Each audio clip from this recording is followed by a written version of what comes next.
이 아침 우리에게 주시는 하나님의 말씀 누가복음 5장입니다. 한 절씩 교독합시다. 무리가 몰려와서 하나님의 말씀을 들을새 예수는 게네사렛 호숫가에 서서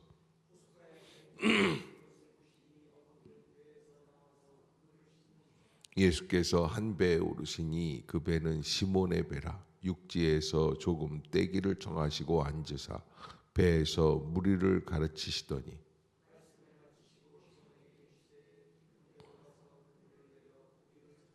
시몬이 대답하여 이르되 선생님 우리들이 밤이 새도록 수고하였으되 잡은 것이 없지만은 말씀에 의지하여 내가 그물을 내리리이다 하고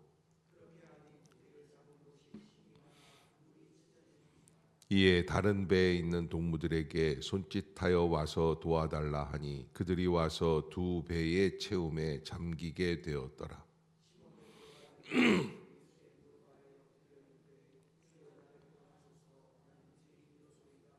이는 자기 및 자기와 함께 있는 모든 사람이 고기 잡힌 것으로 말미암아 놀라고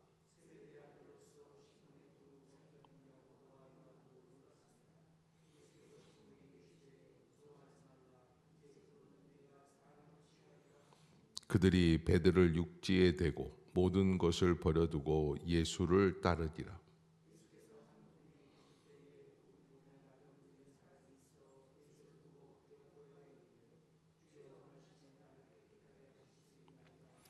예수께서 손을 내밀어 그에게 대시며 이르시되 내가 원하노니 깨끗함을 받으라 하신대 나병이 곧 떠나니라.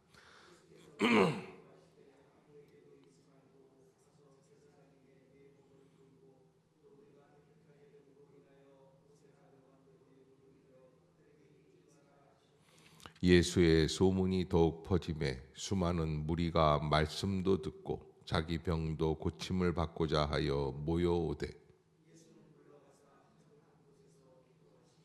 하루는 가르치실 때에 갈릴리의 각 마을과 유대와 예루살렘에서 온 바리새인과 율법 교사들이 앉았는데 병을 고치는 주의 능력이 예수와 함께 하더라.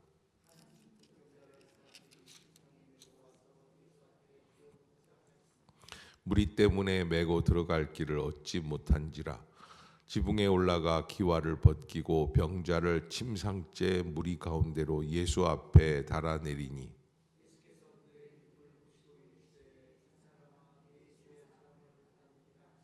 서기관과 바리새인들이 생각하여 이르되 이 신성 모독하는 자가 누구냐 오직 하나님 외에 누가 능히 죄를 사하겠느냐.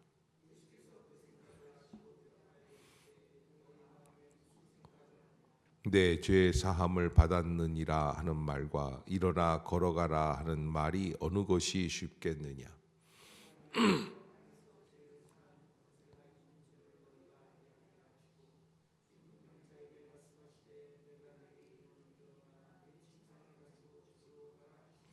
그 사람이 그들 앞에서 곧 일어나 그 누웠던 것을 가지고 하나님께 영광을 돌리며 집으로 돌아가니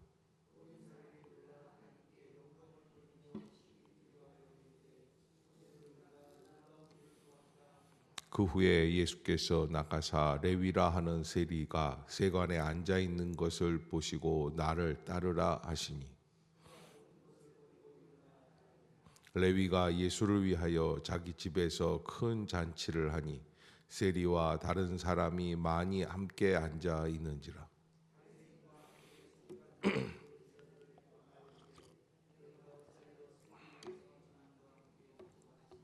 예수께서 대답하여 이르시되 건강한 자에게는 의사가 쓸데없고 병든 자에게라야 쓸데있나니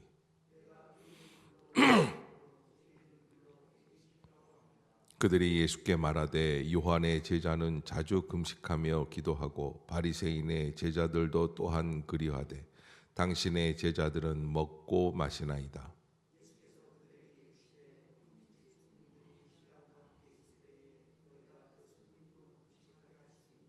그러나 그날에 이르러 그들이 신랑을 빼앗기리니 그날에는 금식할 것이니라.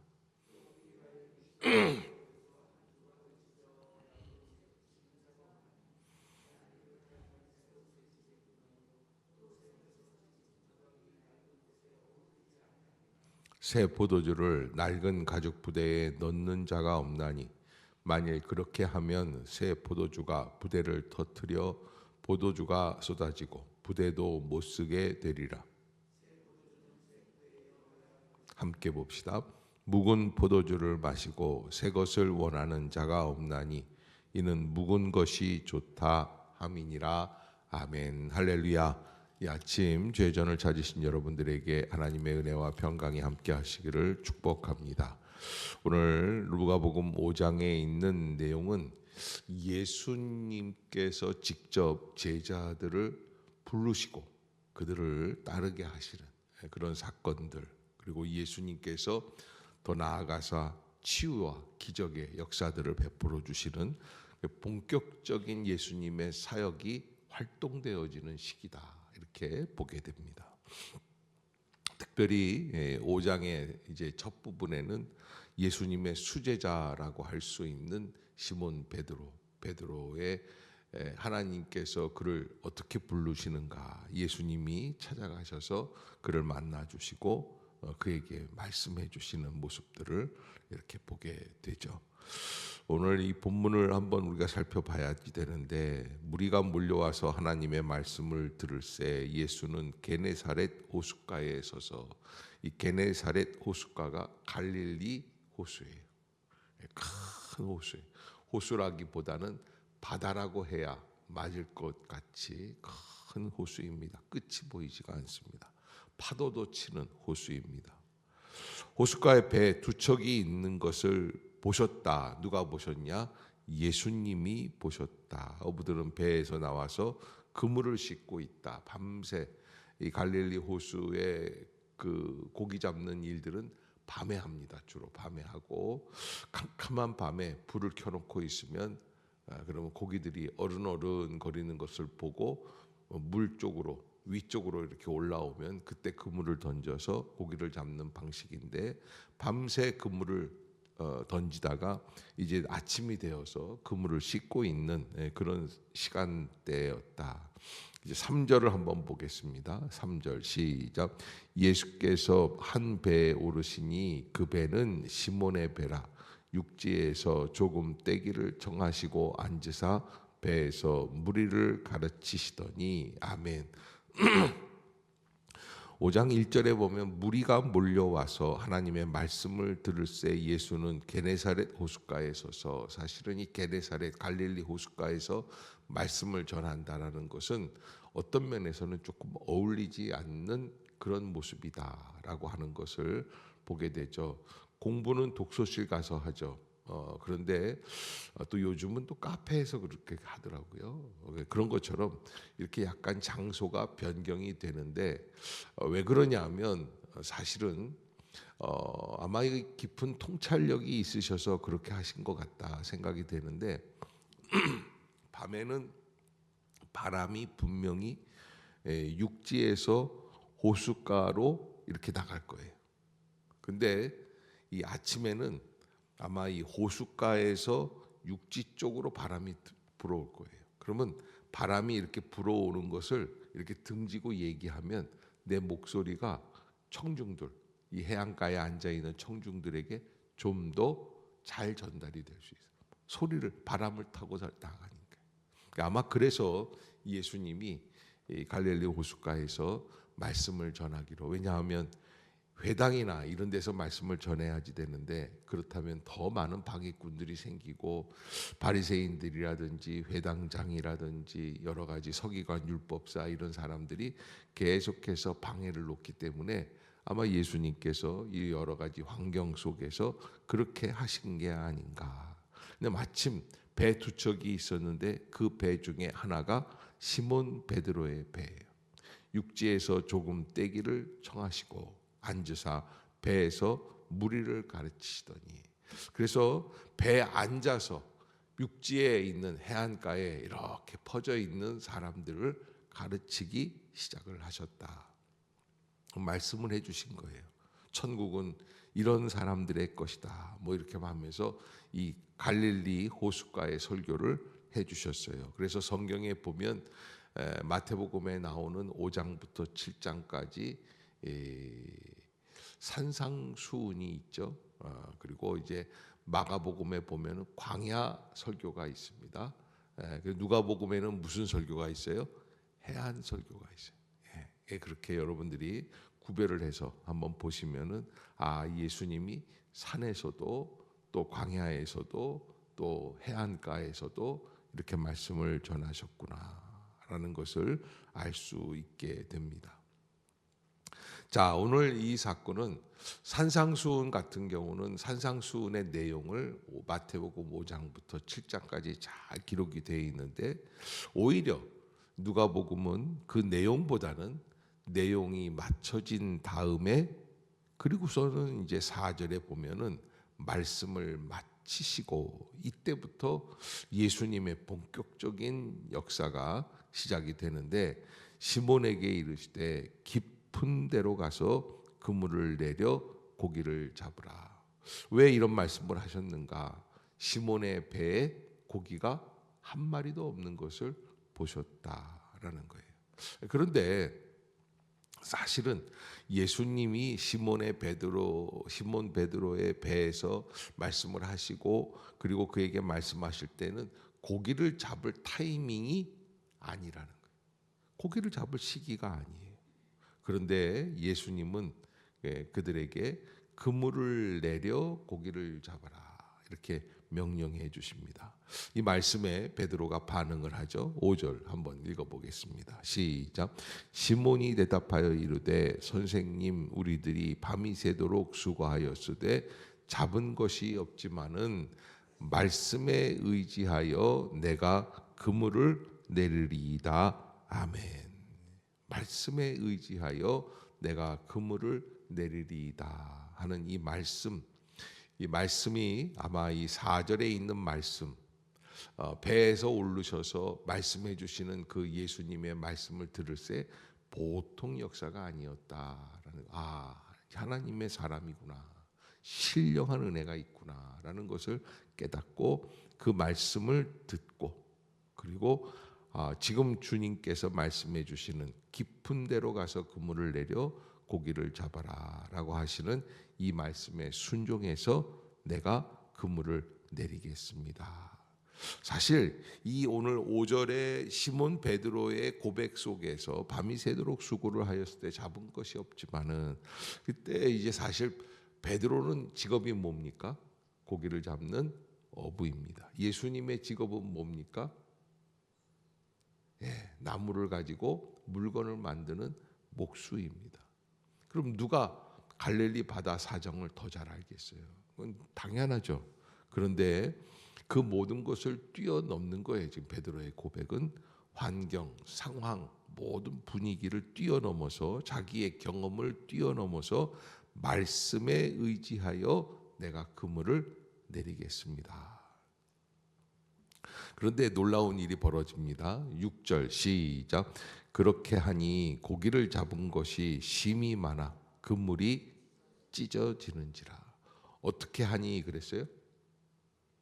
그렇게 하니. 그렇게 한다는 게 뭐예요? 깊은 데로 가서 그물을 내려. 누구의 말씀처럼? 예수님의 말씀처럼.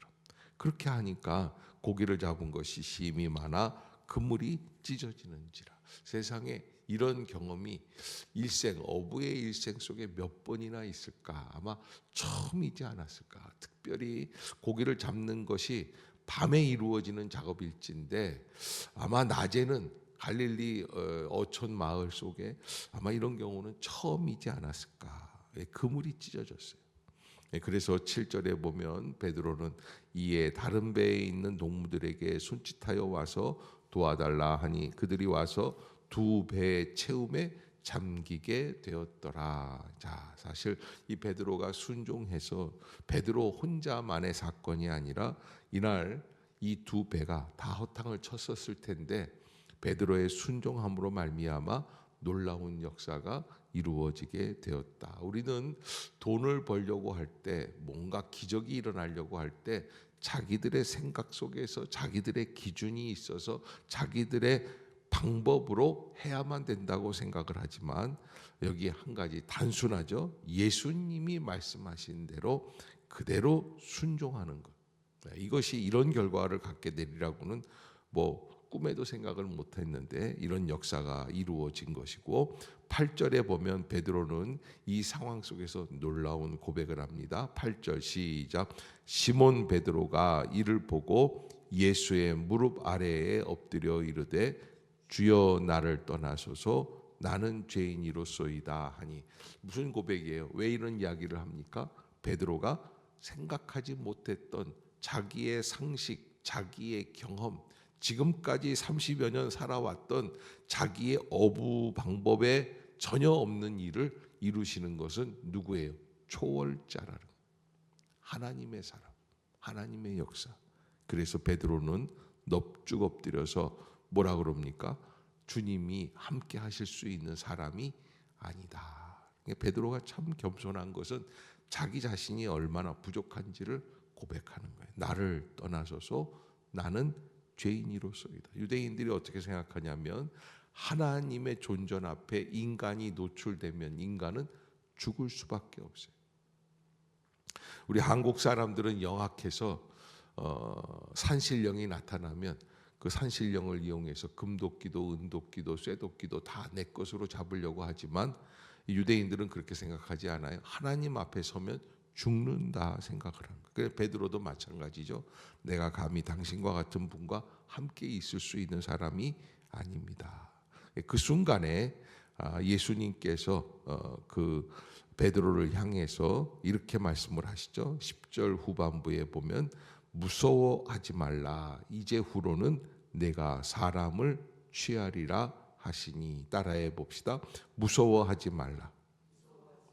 이제 후로는 내가 사람을 취하리라 하시니. 다른 복음서에 보면은 사람 낚는 어부가 되게 하리라 그렇게 말씀을 하시는데, 새로운 존재로 불러주시는 예수님의 역사, 섭리를 보게 되죠. 지금 있는 그 갈릴리 호숫가에서 지금까지 잔뼈가 굵어왔던 베드로의 일생을 내려놓고 무서워하지 말라. 이제 후로는 내가 사람을 취하리라. 그래서 고기를 잡은 것도 놀랍고 그렇게 많이 2배의 만선이 될 정도로 잡은 것도 기적인데 예수님의 말씀은 놀라운 것이죠. 그래서 베드로는 완전히 그 말씀에 사로잡혀서 살아가게 돼요. 내가 사람을 취하리라. 오늘 고기 잡은 거와 같이 그런 역사가 일어나는데, 이 역사가 어떻게 언제 일어납니까? 사도행전 2장에서 보면은 초대교회가 120명의 성도들이 모여 기도할 때에, 그때 베드로가 방언 중에 사람들이 성령에 충만해서 기도하는 것을 보고 나그네들이 와서 이야기를 할 때 이 사람들이 새로운 술에 취하였는가. 그때 부형들이여 내 말을 들으소서. 우리가 지금 시간이 낮 시간인데 술에 취한 게 아니다. 그러면서 설교를 하면서 그날 몇 명이 회개합니까? 3,000명이 회개합니다. 그런 역사가 바로 이 누가복음 5장에 있는 이 말씀에서부터 비롯되어 역사해 주신다. 예수님의 비전, 예수님의 부르심, 예수님의 계획이 한치도 틀리지 않고 정확하게 이루어지는 것을 보게 되는 것이죠. 그리고 이렇게 말씀을 내가 이후로는 사람을 취하리라 말씀을 하시니까 11절 참 대단한 일입니다. 11절 시작. 그들이 베드로를 육지에 대고 모든 것을 버려두고 예수를 따르니라. 아멘. 이게 쉬운 일이 아니에요. 있을 수 없는 일이에요. 그런데 이 일이 이루어지는 거예요. 많은 사람들에게 그런 이야기를 했을 때 이 이야기에 배와 그물을 버려두고 예수님을 쫓을 수 있는 사람이 몇 명이나 있겠는가. 베드로는 결단하고 그 말씀을 인간의 말로 받는 게 아니라 하나님의 말씀으로 받았다. 거기에서 놀라운 기적, 예수님의 사역, 예수님의 제자 삼는 역사, 이 땅에 오셔서 공생애를 감당해 주시는 모든 역사가 이 베드로의 이 사건 결단 그리고 예수님을 따르는 모습 여기에서 완성이 되어지는. 그래서 어떻게 보면은 베드로는 예수님의 속을 썩일 때도 있었겠지만 예수님의 속을 가장 시원하게 해드리는. 그래서 여름날 보리타작 마당에 얼음 냉수와 같은 시원한 마음을 줄 수 있는 그런 제자가 되었다라고 하는 것이죠. 여러분 이렇게 말씀하실 때에 그 말씀에 반응을 해서 베드로는 그날 어마어마한 것들을 포기합니다. 무엇을 포기합니까? 배와 그물을 버려두고, 다른 복음서에는 그렇게 기록이 되어 있어요. 배와 그물을 버려두고 자기의 생업을 내려놓고 새로운 예수님의 사역을 위해서 함께 나아가고 있다. 이 중에 오늘부터 직장에 나가지 말고 여기 교회 나와서 함께 기도합시다. 그랬을 때 목사님 제가 정말 주님의 말씀대로 그대로 순종하겠습니다 할 사람이 몇 사람이나 있겠어요? 쉽지 않은 일이에요. 그런데 예수님의 역사 앞에 이런 이야기를 할 수 있어요. 예수님이니까 일어났겠지. 근데 물론 맞아요. 예수님의 역사 속에서 이 일이 이루어진 거예요. 그러나 또 한 가지 다른 사람들도 만약에 이렇게 부른다면 다 그랬을까? 아니요. 그거는 쉽지 않아요. 있을 수 없는 거예요. 그러니까 베드로, 야고보, 요한의 순수함과 열정 그리고 결단의 모습을 통해서 이루어지게 된다라고 하는 것. 자, 그래서 12절 보면 이제 나병 걸린 사람을 또 치유해 주시는 역사인데, 이 나병 걸린 사람 치유하는 12절부터 16절까지의 내용을 보면 나병 걸린 사람이 예수님께 나와서 뭐라고 그러냐면 12절 후반부에 보면 이르되 주여 원하시면 나를 깨끗하게 하실 수 있나이다. 원하시면 나를 깨끗하게 하실. 참 이 사람의 고백이 대단한 고백이에요. 왜 원하시면 나를 깨끗게 하실 수 있나이다 했을까요? 왜? 예? 이런 이야기예요. 나는 그런 치유를 받을 자격이 없습니다. 나는 죄인 중에 죄인, 더러운 자입니다. 그러나 나는 자격이 없지만 주님은 원하신다면 그렇게 하실 수 있습니다. 그러니까 예수님이 13절에 뭐라고 말씀을 하시냐면 내가 원하노니 깨끗함을 받으라. 왜 그러셨을까요? 그냥 그래? 너 깨끗해져 이렇게 하면 되는데 내가 원하노니, 그거는 그 사람의 믿음이 아마 예수님이 원하시면 나도 깨끗함을 받아, 이런 믿음이었기 때문에 그 믿음을 받으셔서 그렇게 말씀을 해주시고 치유해 주신다. 내가 원하노니 깨끗함을 받으라. 나병이 곧 떠났다라는 거예요. 그래서 예쁜 고백과 더불어서 아주 확정적인 응답의 역사가 12절, 13절에 기록이 되고 예수님은 뭐라고 말씀을 하시냐면 이렇게 고쳐주신 다음에는 이르시되 아무에게도 이르지 말고 가서 제사장에게 내 몸을 보이고 또 네가 깨끗하게 됨으로 인하여 모세가 명한 대로 예물을 드려 그들에게 입증하라. 이렇게 말씀을 하시는 거예요. 그래서 일상생활로 들어가는 길을 어떻게 감당해야지 되겠는가를 말씀해 주시는 그런 모습을 보게 되는 것이죠. 아무튼 예수님께서 그렇게 나병 환자를 치유해 주시고 17절부터 이제 놀라운 사건이 하나 더 기다립니다. 하루는 가르치실 때 갈릴리 각 마을과 유대와 예루살렘에서 온 바리새인과 율법 교사들이 앉았는데 병을 고치는 주의 능력이 예수와 함께 하더라. 그렇게 놀라운 역사가 계속해서 이루어지는 가운데 한 병자가 예수님께 와서 18절 한번 읽어봅시다. 시작. 한 중풍병자를 사람들이 침상에 메고 와서 예수 앞에 들여놓고자 하였으나 무리 때문에 메고 들어갈 길을 얻지 못한지라 지붕에 올라가 기와를 벗기고 병자를 침상째 무리 가운데로 예수 앞에 달아내렸다. 자, 들어갈 수 없을 정도로, 그 집 안으로 들어갈 수 없을 정도로 사람들이 빽빽하게 둘러 있습니다. 그런데 그렇게 빽빽하게 둘러서 있는 사람들 가운데 그 사람들 중에 어떤 사람들이 있냐면, 오늘 본문에 이렇게 보면은 사실은 이 그 17절 내용이 갈릴리의 각 마을과 유대와 예루살렘에서 온 어떤 사람들, 바리새인들, 율법 교사들, 갈릴리의 각 마을마다 있는 바리새인들, 유대와 예루살렘에서부터 온 대단한 열정이죠. 근데 이 사람들이 왜 와 있을까요? 네? 왜 와 있어요? 치유받으려고 와 있어요? 예수님이 어떻게 치유하나 지켜보려고 와 있는 거예요. 사실 이 사람들 별로 쓰잘데기 없는 사람들, 예수님의 진정한 치유 사역에 도움이 안 되는 사람.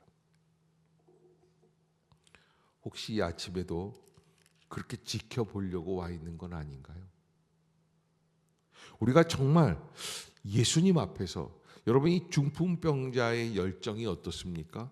데리고 온 사람이나 또 그 침상째 달려온 사람이나 정말 자기가 부족하기 때문에 자기 자신을 치유받기 위해서 와 있는 이 사람과는 이 유대 예루살렘 여기 각 마을에서 왔던 바리새인들과는 좀처럼 다른 모습을 갖고 있는 것을 보게 되죠.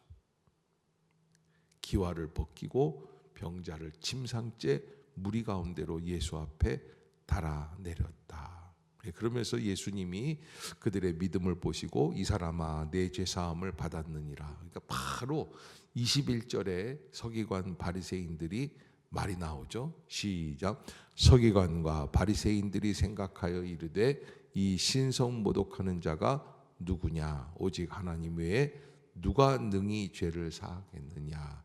예수님이 이 오늘 말씀을 해주시고 내 죄 사함을 받았다 하시고 그 갈릴리 그 지역에서 아마 여기가 가버나움이라고 생각이 되고 베드로의 집이 아니었을까 이렇게 미루어 짐작을 하는데, 그때 여기에서 이루어지려고 하는 사건의 가장 중요한 예수님의 모든 말씀과 사역의 핵심은 뭐예요? 치유예요. 회복이에요. 그런데 서기관과 바리새인들의 생각은, 관점이 어디에 있어요? 합당한 말을 하느냐 마느냐 감시하는 거예요. 판단하는 거예요. 정죄하는 거예요. 이런 것들은 하나님 나라에 도움이 될 수 있는 일들이 아니라는 거예요. 제가 여러분들에게 부탁드리는 거는, 말씀을 받을 때 판단하고 정죄하려고 받지 마세요. 구경꾼처럼 보지 마세요. 오늘 새벽의 말씀이 내게 있어서 이 말씀이 아니면 나를 살릴 수 있는 길이 없습니다. 아멘. 아멘. 저는 여러분들이 그런 매일 매 아침마다 주님 앞에 설 때 그 간절함으로 회복되어 나갈 수 있기를 주의 이름으로 축복합니다. 그게 진정한 마음. 그 안에서 기적이 일어나고 변화가 일어나는데, 오늘 목사님이 새벽기도 제대로 준비하신 거 맞아? 오늘 목사님이 저렇게 말을 실수하시고 그러는 거 아니야? 목사님이 지금 요즘은 새벽기도 열정이 이거는 나하고 하나님과의 관계. 네. 각자 본인들 일이나 알아서 잘해야지. 아멘이 아무도 없고 저렇게 계속 그럴 것인가. 우리가 정말 중요한 것은 내가 하나님 앞에서 오늘 아침에 선포되어지는 말씀을 내가 어떻게 받아야 되는가. 여기 오늘 이 갈릴리 각 지역에서 왔던 이 바리새인들처럼 예수님이 하시는 거 이거 따져보고 그냥 관찰하고 감시하려고 그러려고 하는 신앙생활은 진정한 신앙생활이 아니다. 따라해 봅시다. 이 말씀만이 나를 온전케 하실 수 있습니다. 아멘.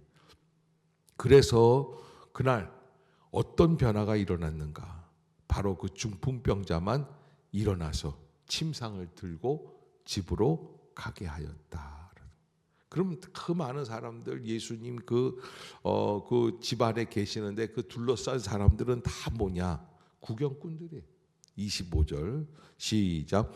그 사람이 그들 앞에서 곧 일어나 그 누웠던 것을 가지고 하나님께 영광을 돌리며 자기 집으로 돌아가니 모든 사람이 놀라 하나님께 영광을 돌리며 심히 두려워하여 이르되 오늘 우리가 놀라운 일을 보았다 하니라.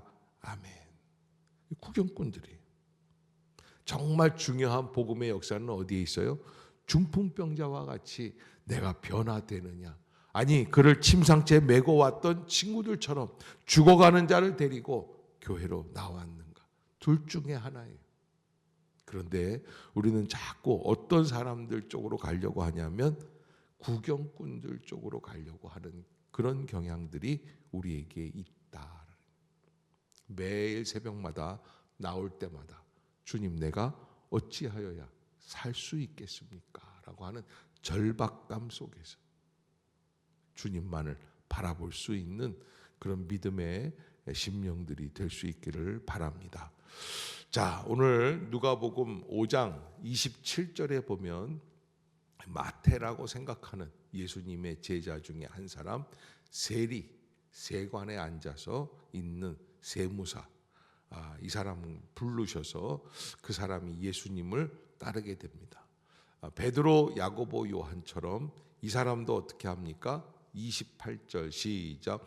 그가 모든 것을 버리고 일어나. 세리가 되기 위해서는 어마어마한 돈을 내야지만 세리라고 하는 직업을 얻을 수가 있습니다. 왜 그렇게 합니까? 그 세리가 한번 되면 먹고 사는 일에 어려움이 없게 돼요. 예를 들어서 이 경기도 고양시 일산 여기 이 덕양구 이 행신동 행신 3동에서 1년에 5천만 원을 걷어서 로마에다 갖다 바치면 돼요. 로마는 5천만 원을 내라 이렇게 얘기하고 세리한테. 그럼 그 다음에 세리는 그 1년 동안에 2억 3억을 걷어도 할 말이 없어요. 로마에게 5천만 원만 주면 나머지 1억 5천은 자기께 되는 거예요. 어마어마한 착취를 했어요. 로마의 권력을 가지고. 그래서 세리는 지탄의 대상이 되는 거죠. 되기도 어렵고 그 짓을 하는 것도 어려운데 예수님은 그 짓거리를 하고 있는 그 마태라고 하는 제자를 부르셨어요. 그리고 너는 이렇게 사람을 인생을 위해서 살아갈 게 아니다. 너는 나를 따르라. 그러니까 이 28절에 예수님이 부르시는 그 순간에 마태는 비로소 자기의 삶의 목적을 깨달아요. 그가 모든 것을 버리고 일어나 따르니라. 다시 한번 읽어봅시다. 시작. 그가 모든 것을 버리고 일어나 따르니라. 우리의 방향의 전환점이 자기 삶의 인생의 정체성. 그래서 이런 거 이제 할 때 보면 새벽에도 오셔서 막 적는 분들 봤는데 10년 동안 적어도 변화가 일어나지 않아요. 따라해 봅시다. 적는다고 바뀌는 게 아니다. 어떻게 해야지 될까요? 내 말씀으로 받아야 돼. 내가 지금 바르게 가고 있나? 내가 지금 예수를 위해, 근데 예수님을 따른다고 그리고 믿는다고 하면서 자꾸 우리가 잡으려고 하는 건 뭐예요? 세상 일이에요. 세상 돈이에요. 세상 권력이에요.